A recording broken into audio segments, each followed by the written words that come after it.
बंधु माने बिछा राशि व्यक्तिशेष मानकर भाग्यर एक नूतन मोड़ नेबाई जाउछि। आगामी 7 दिन मध्य आपणकर 3टी बड़ स्वप्न सत हेब। तथापि सतर्क रुहंतु। राहु आपणकु 2टी गुरुत्वपूर्ण झटका देबाको मध्य जाउछंती। एही 7 दिन मध्य आपण आपणकर जीवन रे किछि तिक्त सत्य आविष्कार करि पारंती। आजिर वीडियो आपणक पई एक दर्पण भाबरे कार्य करिवो। यह आपणकर भूल, आपणकर अस्तित्वर कठोर वास्तवता एवं आगामी सप्ताह रे आपणक पई अपेक्षा करिथिबा प्रमुख परिवर्तन गुडी को प्रकाश करिवो। बंधु माने एही 7 दिन पई आपण वर्ष वर्ष धरि अपेक्षा करिसंती। आपण मने मने भाबुथिले जे मोर समय केबे आसीबो, मोर भल दिन केबे आसीबो, मो जीवन रे सांत्वना एवं समृद्धि केबे वृद्धि पाइबो, अन्य मानक परि मु केबे निज पई नाम अर्जन करिवि, टंका रोजगार करिवि एवं खुशी पाइबि। तेबे बंधु माने ईश्वर आपणकर प्रार्थना सुनिछंती। मने रखंतु जेतेबेले ईश्वर दियंती सेतेबेले प्रचुर परिमाण रे दियंती एवं एबे एही समस्त आशीर्वाद आपणक जीवन रे आसीबाकू जाउछि। तथापि आपणको सतर्क रहिबाको पड़िबो। जेतेबेले आपणकर जीवन रे खुशी आसी थाए, जो माने आपणको ईर्षा करंती, आपणक निजर परिसर भितरे लुचि रहितिबा आपणकर गुप्त शत्रु आपणक पछरे एपरि जटिल षडयंत्रर जाल बुणंती जे आपणकर खुशी आपणक पाखरे पहुंचीबा पूर्वरु ही अटकी जाए। देवी लक्ष्मी आपणकर द्वार देशरे पहुंची पारंती नाही। आपणकर ईर्षाळु एवं निंदुक माने आपणकर खुशी को खराब नजरे देखंती। एही 7 दिन मध्यरे आपण एपरि लोकंक ठारू निरापद दूरता रखिबा उचित एवं अत्यंत सतर्क रहिबा उचित। आपणकर गुप्त कथा किंबा आगामी सुजोग, आपणकर क्यारियर रे आपण जहा योजना करूचंती किंबा आपणकर जीवन संबंधी अन्य कोनोसी गुरुत्वपूर्ण विवरणी काहाकू कहंतु नाही। मने रखंतु राहु वर्तमान आपणकर चतुर्थ भावरे गोचर करूछंती। जेतेबेले से दान करंती प्रचुर परिमाण रे दान करंती, किंतु जेतेबेले से नियंती से सेही परि मध्य प्रचुर परिमाण रे नै जानती। वर्तमान सेही खुशी आसुछि। आपणकर भौतिक सुख मध्य वृद्धि पाइबो। राहु आपणक भितरे एक बड़ खर्च करबाको आग्रह सृष्टि करूछंती। अन्य शब्द रे एही 7 दिन मध्यरे आपण आपणक जीवन विषय हठात एक गुरुत्वपूर्ण निष्पत्ति नै पारंती। एही निष्पत्ति जोंथिरे बहुत टंका खर्च होई पारे, किंतु आराम एवं विलास विषय मने रखंतु जे आपण केवल अन्य माननको प्रभावित करिबा पई टंका खर्च करिबा उचित नुहे। मने रखंतु जदि आपण आज खर्च करूछंती तेबे सेही खर्च आपणको आगामी दिन रे बहुत कष्ट देबो। तेनु एही 7 दिन मध्यरे आपणको आपणकर टंका एवं आपणकर बैंक अकाउंट रे ताला पकाइबाको पड़िबो। कोनोसी प्रकार रे अजथा खर्च करिबा उचित नुहे। आराम एवं सुविधा पाई खर्च करिबाटा ठीक, किंतु एपरि अत्यधिक खर्च करिबा उचित नुहे। राहु आपणको मध्यरे एपरि भावना सृष्टि करिवो जे आपण निजको राजा भली अनुभव करिवे। आपण निजको विश्वर सबुठारु गुरुत्वपूर्ण व्यक्ति भली अनुभव करिवे। तथापि एही मनोभाव आपणको आपणक प्रियजनक ठारु दूरेई देबो। लोक माने आपणकर बुझी पारिबे नाही। आपणकर जेहेतु बिछा राशि अटे, तेणु आपणकर चिंताधारा आपणक परिवारर सदस्य, बंधु किंबा संपर्कीयଙ୍କ सह क्वचित समान हुए। आपण एका आपणक रास्ता रे चालिबाकू चेष्टा भल पांती। एका कहिबार अर्थ हेउची जे आपणकर मानसिकता एपरि जे एहा अन्य मानक सहित खूब कम मिसी थाए। तथापि आपण प्रायतः अन्य माने कोन कुहंती ताहा सुनंती। विशेष करी आपण आपणकर प्रियजनक कथा सुनंती।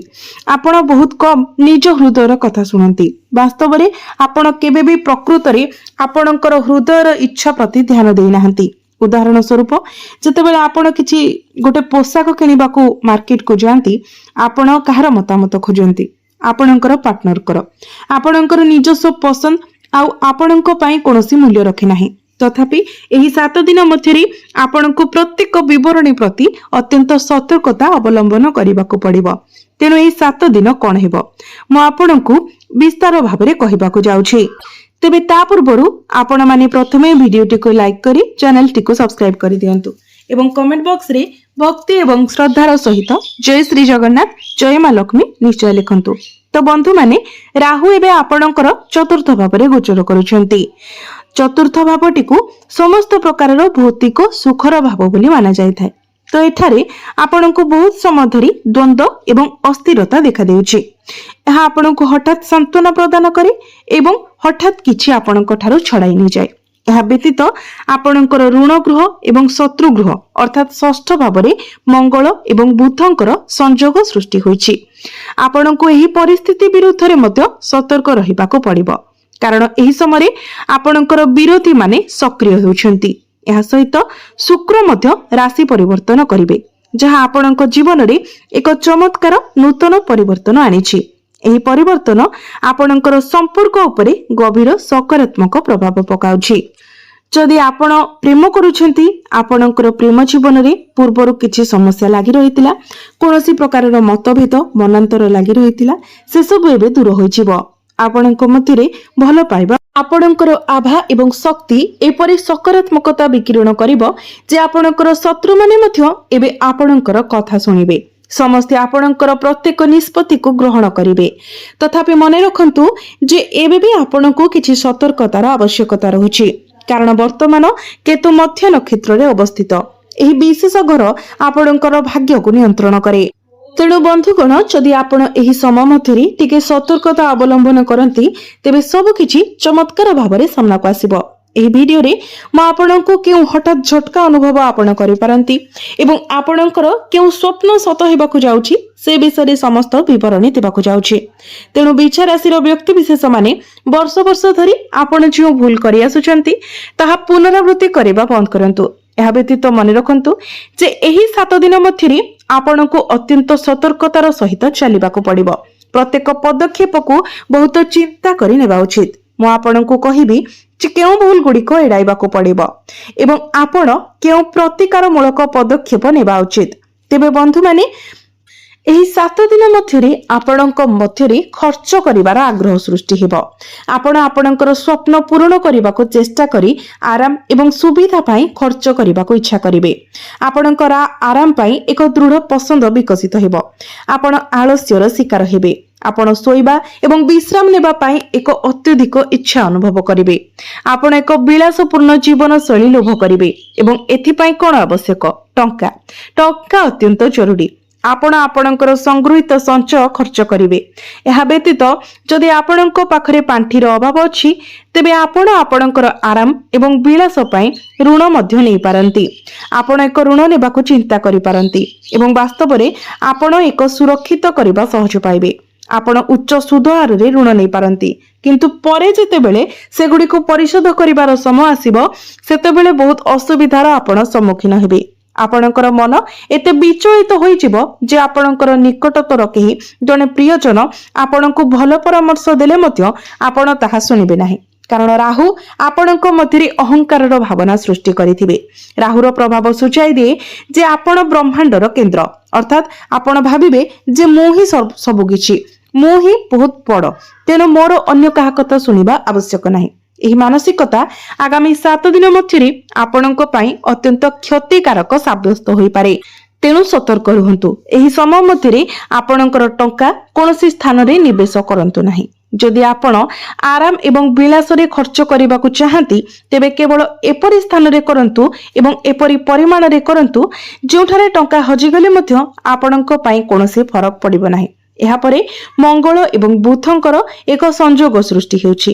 ଏହା ସହିତ ଶନି ବର୍ତ୍ତମାନ ନିଜର ସ୍ୱ ନକ୍ଷତ୍ରରେ ଗୋଚର କରୁଛନ୍ତି। ଯେତେବେଳେ ଶନି ନିଜର ସ୍ୱ ନକ୍ଷତ୍ରରେ ଗୋଚର କରନ୍ତି, ତାଙ୍କର ଶକ୍ତି ଯଥେଷ୍ଟ ତୀବ୍ର ହୁଏ ଏବଂ ଶନି ଏହି ନୂତନ ଶକ୍ତି ଆପଣଙ୍କର କେଉଁଠାରେ ପ୍ରୟୋଗ କରୁଛନ୍ତି? ପଞ୍ଚମ ଭାବରେ। ତ ପଞ୍ଚମ ଭାବଟି ଏବେ ଆପଣଙ୍କର ସମ୍ମାନରେ ବୃଦ୍ଧି ଆଣିବାକୁ ଯାଉଛି। ଯେଉଁମାନେ ପୂର୍ବରୁ ଆପଣଙ୍କୁ ସମ୍ମାନ ଦେଉନଥିଲେ, ଆପଣଙ୍କ କଥାର ଗୁରୁତ୍ୱ ନଥିଲା, ବର୍ତ୍ତମାନ ସେମାନେ ଆପଣଙ୍କୁ ସମ୍ମାନ ଦେବା ଆରମ୍ଭ କରିବେ। ଆପଣଙ୍କର କଥାର ଗୁରୁତ୍ୱ ରହିବ, ମତାମତର ଗୁରୁତ୍ୱ ରହିବ, କାରଣ ଯେବେ ବି ଶନି ଦୁର୍ବଳ ସ୍ଥିତିରେ ଥାନ୍ତି ସେତେବେଳେ ଏହିପରି ହୋଇଥାଏ। ଆମଠାରୁ ନିମ୍ନ ପଦ କିମ୍ବା ସ୍ଥିତିର ଲୋକମାନେ ମଧ୍ୟ ଆମକୁ ଚ୍ୟାଲେଞ୍ଜ କରିଥାନ୍ତି। ଏହା ବ୍ୟତୀତ ଆପଣଙ୍କର ଜୀବନ ସାଥୀ ଆପଣ ଯାହା ପରାମର୍ଶ ଦେଇଥିଲେ ସେ ତାହାର ଠିକ୍ ବିପରୀତ କରୁଥିଲେ। ସେମାନେ ଆପଣଙ୍କର ଜୀବନ ସାଥୀ ଆପଣଙ୍କର ଭାବନାକୁ ବୁଝିପାରୁନଥିଲେ। ଆପଣ ଯାହା କହୁଥିଲେ ଆପଣଙ୍କର ଜୀବନ ସାଥୀ ଠିକ୍ ତାର ବିପରୀତ କରୁଥିଲେ। ଆପଣ ଚାହୁଁଥିଲେ ଯେ ସେ ଆପଣଙ୍କୁ ବୁଝନ୍ତୁ, ଆପଣଙ୍କର ଭାବନାକୁ ବୁଝନ୍ତୁ, ଆପଣଙ୍କୁ ରାସ୍ତା ଦେଖାନ୍ତୁ, ଆପଣଙ୍କର ହାତ ଧରି ଚାଲନ୍ତୁ, କିମ୍ବା ଆପଣଙ୍କର କାନ୍ଧରେ ହାତ ରଖି କୁହନ୍ତୁ ମୁଁ ତୁମ ସହିତ ଅଛି। ତଥାପି ଆପଣ ତାଙ୍କଠାରେ ଏପରି ଭାବନା କିମ୍ବା କାର୍ଯ୍ୟ ଦେଖିବାକୁ ପାଉନଥିଲେ, କାରଣ ଶନି ଦୁର୍ବଳ ଥିଲେ ଏବଂ ରାହୁ ମଧ୍ୟ ଦ୍ୱନ୍ଦ୍ୱ ସୃଷ୍ଟି କରୁଥିଲେ। ଗତ 2-3 ବର୍ଷ ଧରି ଠିକ୍ ଏହିପରି ଘଟଣା ଘଟୁଥିଲା। ଟଙ୍କା ଆସୁଥିଲା, କିନ୍ତୁ ଆପଣ ଆପଣଙ୍କର ଆର୍ଥିକ ନିୟନ୍ତ୍ରଣ କରିବାରେ ବିଫଳ ହେଉଥିଲେ। ଆପଣ କଣ ଜାଣିଛନ୍ତି ଆପଣ ପ୍ରକୃତରେ ସେହି ଟଙ୍କା କେଉଁଠାରେ ଖର୍ଚ୍ଚ କରୁଥିଲେ? ଆପଣ କେବଳ ଏହାକୁ ଭୋଗବିଳାସ ଏବଂ ଅପବ୍ୟବହାରରେ ନଷ୍ଟ କରୁଥିଲେ। ଆପଣ କେବଳ ଏହାକୁ ଅନ୍ୟମାନଙ୍କୁ ଖୁସି କରିବା ପାଇଁ ଖର୍ଚ୍ଚ କରୁଥିଲେ, ସେମାନଙ୍କ ଠାରୁ ପ୍ରଶଂସା ପାଇବା ପାଇଁ। ଆପଣ ସମସ୍ତଙ୍କୁ ଖୁସି କରିବାକୁ ଇଚ୍ଛା କରୁଥିଲେ, କିନ୍ତୁ ତାହା ଘଟି ନଥିଲା। ଆପଣ ଟିକେ ପଛକୁ ଫେରି ଭାବନ୍ତୁ। ଅନେକ ସମୟ ଧରି ଆପଣ ଲୋକମାନଙ୍କୁ ଖୁସି କରିବାକୁ ଚେଷ୍ଟା କରୁଛନ୍ତି, କିନ୍ତୁ ପ୍ରକୃତରେ କେହି ଖୁସି ହେଇଛନ୍ତି କି? ସେମାନେ ହୋଇନାହାନ୍ତି। ବିପରୀତରେ ଯଦି ଆପଣ ଏକ ଛୋଟ ଭୁଲ କରିଥାନ୍ତି, ସେହି ଲୋକମାନେ ଯାହାଙ୍କ ପାଇଁ ଆପଣ ଏତେ ଟଙ୍କା ଖର୍ଚ୍ଚ କରିଥିଲେ, ସେହି ଲୋକମାନେ ଯେଉଁମାନଙ୍କୁ ସାହାଯ୍ୟ କରିବାକୁ ଆପଣ ଆପଣଙ୍କର ସମସ୍ତ ଟଙ୍କା ଖର୍ଚ୍ଚ କରିଥିଲେ, ଗୋଟେ ସାମାନ୍ୟ ଭୁଲ ପାଇଁ ସେମାନେ ଆପଣଙ୍କର ବିରୁଦ୍ଧରେ ଯାଇଥିଲେ। ତେଣୁ ଆପଣ ଏବେ ଏହି ଅଭ୍ୟାସ ଗୁଡ଼ିକୁ ଲଗାମ ଦେବା ଉଚିତ। ଆପଣ ନିଜ ପାଇଁ ଏବଂ ନିଜର ପରିବାର ପାଇଁ ଟଙ୍କା ଖର୍ଚ୍ଚ କରନ୍ତୁ, ଅନ୍ୟମାନଙ୍କ ଉପରେ ନୁହେଁ। ଏବଂ ବର୍ତ୍ତମାନ ଏହି ମୁହୂର୍ତ୍ତରେ ଶୁକ୍ର ଶକ୍ତିଶାଳୀ, ବିଶେଷ କରି ଆପଣଙ୍କର ପଞ୍ଚମ ଭାବରେ। ଏହା ଆପଣଙ୍କ ପାଇଁ କେତେ ବଡ଼ ସକାରାତ୍ମକ ବିକାଶ। ଧୀରେ ଧୀରେ ଆପଣଙ୍କର ଜୀବନ ସାଥୀ ଆପଣଙ୍କର ଭାବନାକୁ ବୁଝିପାରିବେ। ଆପଣଙ୍କୁ ଗୋଟିଏ ନିର୍ଦ୍ଦିଷ୍ଟ ସତର୍କତା ମଧ୍ୟ ପାଳନ କରିବାକୁ ପଡ଼ିବ। ମୁଁ ବର୍ତ୍ତମାନ 3ଟି ସତର୍କତା ଆପଣଙ୍କୁ କହିବାକୁ ଯାଉଛି। ତ ବନ୍ଧୁମାନେ, ଶୁକ୍ରଙ୍କର ପ୍ରଭାବ ଆପଣଙ୍କ ଭିତରେ ବିଭିନ୍ନ ଭିନ୍ନ ଭାବନାକୁ ଉତ୍ତେଜିତ କରିବ। ଆପଣ ବିପରୀତ ଲିଙ୍ଗ ପ୍ରତି ଆକର୍ଷିତ ହୋଇପାରନ୍ତି। ଅର୍ଥାତ୍ ଯଦି ଆପଣ ଜଣେ ପୁରୁଷ, ତେବେ ଆପଣ ନିଜକୁ ମହିଳାମାନଙ୍କ ପ୍ରତି ଆକର୍ଷିତ ପାଇବେ। ଯଦି ଆପଣ ବିଛା ରାଶିରେ ଜନ୍ମିତ ଜଣେ ମହିଳା, ତେବେ ଆପଣ ପୁରୁଷମାନଙ୍କ ପ୍ରତି ବଢୁଥିବା ଆକର୍ଷଣ ଅନୁଭବ କରିବେ। ଆପଣ ବିପରୀତ ଲିଙ୍ଗର ବ୍ୟକ୍ତି ସହିତ ବନ୍ଧୁତା ବଢ଼ିବାକୁ ଏକ ଆଗ୍ରହ ଅନୁଭବ କରିବେ। ଆପଣ ଅନ୍ୟମାନଙ୍କୁ ଆକର୍ଷଣ କରିବାକୁ ଇଚ୍ଛା କରିବେ ଏବଂ ବିଭିନ୍ନ ନୂତନ ବ୍ୟକ୍ତିତ୍ୱ ପ୍ରଦର୍ଶିତ କରିବାକୁ ଚେଷ୍ଟା କରିବେ। ଏପରି ଜଣେ ହେବାକୁ ଚେଷ୍ଟା କରିବେ ଯାହା ଆପଣ ନୁହନ୍ତି, କିମ୍ବା ଅତି କମରେ ସ୍ୱାଭାବିକ ଭାବରେ ନୁହେଁ। ବନ୍ଧୁମାନେ, ଆପଣଙ୍କର ଅନ୍ତର୍ନିହିତ ପ୍ରକୃତି ଧୈର୍ଯ୍ୟର ଆପଣଙ୍କର ଏକ ଗମ୍ଭୀର ଆଚରଣ ଅଛି ଏବଂ ଅନ୍ୟମାନଙ୍କର ଉପସ୍ଥିତିରେ ଅତ୍ୟଧିକ କଥାବାର୍ତ୍ତାରେ ଆପଣ ଲିପ୍ତ ହେବା ପାଇଁ ନୁହେଁ। ଆପଣ ଏକ କଠୋର ଏବଂ ଭୟଙ୍କର ଉପସ୍ଥିତି ବଜାୟ ରଖିବାକୁ ପସନ୍ଦ କରନ୍ତି ଏବଂ ବାସ୍ତବରେ ଏହା ହିଁ ହେଉଛନ୍ତି ଆପଣ। କିନ୍ତୁ ରାହୁ ଆପଣଙ୍କର ଆରାମ ଏବଂ ବିଳାସର ଘରେ ଅବସ୍ଥିତ ଏବଂ ଶୁକ୍ର ଆପଣଙ୍କର ପ୍ରେମ ଜୀବନ ଭାବରେ ଅବସ୍ଥିତ। ଏହା ଫଳରେ ଆପଣ ନିଜକୁ ଏକ ପରିବର୍ତ୍ତନର ସମ୍ମୁଖୀନ ହେଉଥିବାର ଦେଖିବେ। ଆପଣ ଦୁନିଆ ସମ୍ମୁଖରେ ନିଜର ଏକ ମିଥ୍ୟା ପ୍ରତିଛବି ଉପସ୍ଥାପନ କରିବାକୁ ଚେଷ୍ଟା କରିବେ ଏବଂ ଏହି କାର୍ଯ୍ୟ ହିଁ ଶେଷରେ ଆପଣଙ୍କୁ ଜଟିଳତାରେ ଫସାଇ ଦେବ। ତେଣୁ ବନ୍ଧୁମାନେ, ଆପଣଙ୍କର ପ୍ରକୃତ ସ୍ୱଭାବ ଯେପରି, ଆପଣ ସେଇଭଳି ହିଁ ରୁହନ୍ତୁ, କାରଣ ମିଥ୍ୟା ସ୍ୱଭାବ କେବଳ କ୍ଷଣସ୍ଥାୟୀ ଏବଂ ଯେତେବେଳେ ଅନିବାର୍ଯ୍ୟ ଅନ୍ଧକାର ରାତି ଫେରିଆସିବ, ଏହା ଆପଣଙ୍କ ଠାରୁ ସବୁକିଛି ଛଡ଼ାଇ ନେବ। ଏହା ମନେ ରଖନ୍ତୁ। ପରବର୍ତ୍ତୀ ବିଷୟ ହେଉଛି ଗୁରୁ ଏବଂ କେତୁଙ୍କ ବିଷୟରେ। ଗୁରୁ ଏବଂ କେତୁ ଆପଣଙ୍କର ଭାଗ୍ୟ ଭାବରେ ଚମତ୍କାର ପରିବର୍ତ୍ତନ ଆଣିବାକୁ ଯାଉଛନ୍ତି। କେତୁ ବହୁତ ଦିନ ଧରି ମୂଳା ନକ୍ଷତ୍ରରେ ବାସ କରୁଥିଲେ ଏବଂ ବିଶେଷ କରି ଗତ କିଛି ଦିନ ଧରି ଭାଗ୍ୟ ପ୍ରକୃତରେ ଆପଣଙ୍କର ପକ୍ଷରେ ରହିଛି। ଯଦି ଆପଣ କିଛି ହାସଲ କରିବାକୁ ଚାହୁଁଛନ୍ତି, ତେବେ ବର୍ତ୍ତମାନ ଏହା କରିବାର ସମୟ। ଏହି ସପ୍ତାହ ଆପଣଙ୍କ ପାଇଁ ଅତ୍ୟନ୍ତ ଶୁଭ ଯୋଗ ସୃଷ୍ଟି କରୁଛି। ଏହା ବ୍ୟତୀତ ଶନି ବର୍ତ୍ତମାନ ସ୍ୱଗୃହରେ ଗୋଚର କରୁଛନ୍ତି। ଏହା ଆପଣଙ୍କର ଶତ୍ରୁମାନଙ୍କ ଉପରେ ବିଜୟ ହାସଲ କରିବାର ସମୟ। ଏହି ସପ୍ତାହରେ ଆପଣ ଆପଣଙ୍କର ଶତ୍ରୁମାନଙ୍କ ଠାରୁ ଏକ ଗୁରୁତ୍ୱପୂର୍ଣ୍ଣ ଏବଂ ଆରାମଦାୟକ ଦୂରତା ହାସଲ କରିବେ। ତେବେ ବନ୍ଧୁମାନେ, ଆପଣ ନିଜର ସ୍ୱାସ୍ଥ୍ୟ ପ୍ରତି କିନ୍ତୁ ଧ୍ୟାନ ଦିଅନ୍ତୁ। ସୂର୍ଯ୍ୟୋଦୟ ହେବା ପରେ ଆପଣଙ୍କୁ ଆପଣଙ୍କ ସ୍ୱାସ୍ଥ୍ୟର ସର୍ବାଧିକ ଯତ୍ନ ନେବାକୁ ପଡ଼ିବ, କାରଣ ସୂର୍ଯ୍ୟ ବର୍ତ୍ତମାନ ଆପଣଙ୍କର ଷଷ୍ଠ ଭାବରେ ଗୋଚର କରୁଛନ୍ତି। ଷଷ୍ଠ ଭାବଟି ରୋଗ, ଋଣ ଏବଂ ଶତ୍ରୁର କ୍ଷେତ୍ର। ଏହି କାରଣ ଗୁଡ଼ିକରୁ ଆପଣଙ୍କର ଧ୍ୟାନ ବିଚଳିତ ହୋଇପାରେ। ଆପଣ ଏପରି କିଛି କାର୍ଯ୍ୟ କରିପାରନ୍ତି ଯାହା ଆପଣଙ୍କର ନିଜ ଲୋକମାନେ ଆପଣଙ୍କୁ ବୁଝିପାରିବେ ନାହିଁ। ତେଣୁ ଏହି କ୍ଷେତ୍ରରେ ସଂଯମତା ଏବଂ ଶୃଙ୍ଖଳତା ଅବଲମ୍ବନ କରନ୍ତୁ। ବନ୍ଧୁମାନେ, ମନେ ରଖନ୍ତୁ ଯେ ଶୁକ୍ରଙ୍କର ଏହି ଗୋଚର କେବଳ ଆପଣଙ୍କର ପ୍ରେମ ଜୀବନକୁ ପ୍ରଭାବିତ କରୁନାହିଁ, ବରଂ ଆପଣଙ୍କର ସ୍ୱାସ୍ଥ୍ୟ ଏବଂ ଆପଣଙ୍କର ସହଭାଗିତାକୁ ମଧ୍ୟ ପ୍ରଭାବିତ କରୁଛି। ଯଦି ଆପଣ କାହା ସହିତ ପାର୍ଟନରସିପ ବିଜନେସ୍ କରିବାକୁ ଚାହୁଁଛନ୍ତି, ବନ୍ଧୁ ହୁଅନ୍ତୁ କିମ୍ବା ଅନ୍ୟ କୌଣସି ବ୍ୟକ୍ତି, ତେବେ ଆପଣ ଆଗକୁ ବଢନ୍ତୁ। ଏଥିପାଇଁ ଏହା ବର୍ତ୍ତମାନ ଶୁଭ ସମୟ। ଆପଣଙ୍କର ଯଦି କୌଣସି ବଡ଼ ନିଷ୍ପତ୍ତି ନେବାର ଅଛି, ତେବେ ଏବେ ଆପଣ ସେଇ ନିଷ୍ପତ୍ତି ନେଇପାରନ୍ତି, କାରଣ ଭାଗ୍ୟ ଆପଣଙ୍କର ସାଥ ଦେଉଛି। ତେବେ ଆପଣ ନିଜର ସ୍ୱାସ୍ଥ୍ୟକୁ ମଧ୍ୟ ପ୍ରାଥମିକତା ଦିଅନ୍ତୁ, କାରଣ କେତୁ ମଧ୍ୟ ନକ୍ଷତ୍ରରେ ଅବସ୍ଥିତ ହୋଇଥିବାରୁ ଆପଣ ଆପଣଙ୍କର ପିତୃପୁରୁଷମାନଙ୍କୁ ସନ୍ତୁଷ୍ଟ କରିବା ଉଚିତ। ମୁଁ ଆପଣଙ୍କୁ ଏହା ପୂର୍ବରୁ ହିଁ କହିଥିଲି, କିନ୍ତୁ ମୁଁ ଏବେ ଆପଣଙ୍କୁ ପୁନରାବୃତ୍ତି କରୁଛି। ଯେତେବେଳେ ସୂର୍ଯ୍ୟ ଉଚ୍ଚସ୍ତ ହୁଅନ୍ତି, ଆମେ ଆମର ପୂର୍ବପୁରୁଷମାନଙ୍କୁ ଆହୁରି ଅଧିକ ଶ୍ରଦ୍ଧାର ସହିତ ମନେ ରଖିବା ଉଚିତ। ସେମାନଙ୍କର ସମ୍ମାନାର୍ଥେ ଦାନ ଏବଂ ପୁଣ୍ୟ କାର୍ଯ୍ୟ କରିବା ଉଚିତ।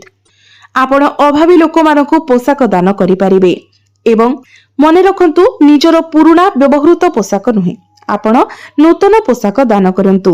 ଦେବୀ ଲକ୍ଷ୍ମୀ ଏହି ସମୟରେ ଆପଣଙ୍କ ଉପରେ ପ୍ରସନ୍ନ ଅଛନ୍ତି, କାରଣ ଆପଣ ଶୁକ୍ରଙ୍କର କୃପାପୂର୍ଣ୍ଣ ସମର୍ଥନ ପାଉଛନ୍ତି।